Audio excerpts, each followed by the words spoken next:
Que le père de la révolution burkinabé, Thomas Sankara, et 12 de ses compagnons reposent désormais dans un mausolée bâti en leur honneur. L'édifice a été inauguré hier au cours d'une cérémonie solennelle empreinte d'émotion. Le Premier ministre Ousmane Sonko était parmi les invités d'honneur. Il a salué la mémoire de ce panafricain avant-gardiste. Envoyé spécial Burkina Faso, Khalidou Bey et Aram Dawa. Isidore Noël Thomas Sankara, tombé ici même au Conseil de l'Entente sous des balles ennemies.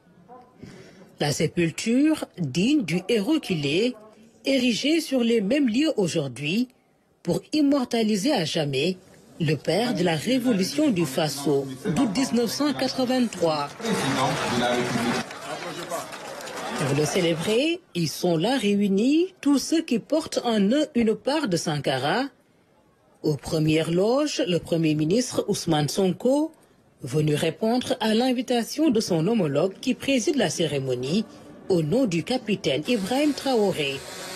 Ce 17 mai, nous honorons un devoir de mémoire à travers l'inauguration du mausolée dédié au président Noël Isidore Thomas Sankara et à ses compagnons de lutte, tombés pour la patrie tant aimée, sous les balles assassines des valets locaux de l'impérialisme et des nègres de salon, tombés pour l'idéal de dignité, de liberté, d'intégrité et de souveraineté, tombés mais à jamais vivants dans nos cœurs et dans nos consciences. Le choix de cette date n'est donc pas un fait du hasard.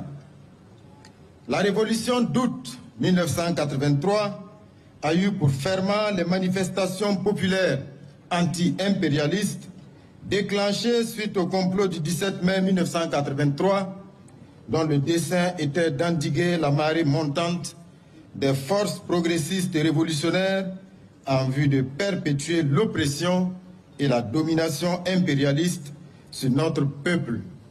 Thomas Sankara et ses compagnons ont été enterrés hâtivement ce jour tragique du 15 octobre 1987. Lui dédier un mausolée digne de son nom a toujours été le combat de ses innombrables héritiers. Le voilà réalisé aujourd'hui.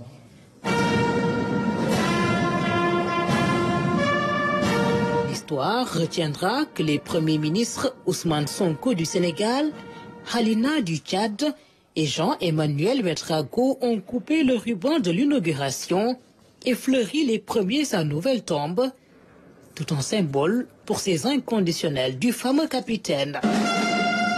Nous venons de vivre un moment extrêmement fort, un de ces moments qui marque d'une pierre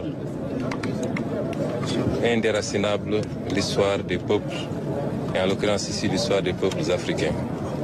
Je voudrais remercier mon homologue, son Excellence le Premier ministre Jean-Emmanuel, de m'avoir associé à cet événement, de m'avoir permis par son invitation d'assister à ce moment fort qui a consacré, une fois de plus s'il en était besoin, un des plus grands fils de ce continent, à la personne du capitaine Thomas Isidore Sankara.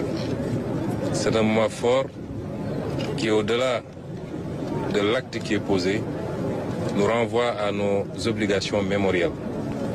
L'un de nos plus grands problèmes dans ce continent, c'est notre incapacité à faire vivre nos mémoires sélectives comme collectives.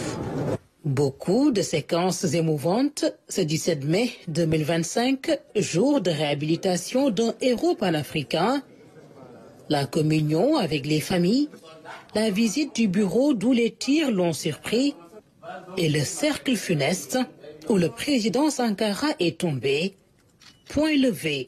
Je suis très ému d'être là, d'avoir vécu la reconstitution de tout ce qui s'est passé et comment l'histoire a été arrêtée, l'histoire d'une révolution, l'histoire d'une conquête souverainiste, l'histoire d'un combat patriotique a été arrêtée et que cette histoire aujourd'hui, notre génération, un peu partout dans l'Afrique, a le devoir de la reprendre, de la relancer, mais surtout de la réussir cette fois-ci. Donc je remercie le Premier ministre, je remercie son Excellence le Président du Faso pour l'accueil, pour l'écoute, pour la confiance.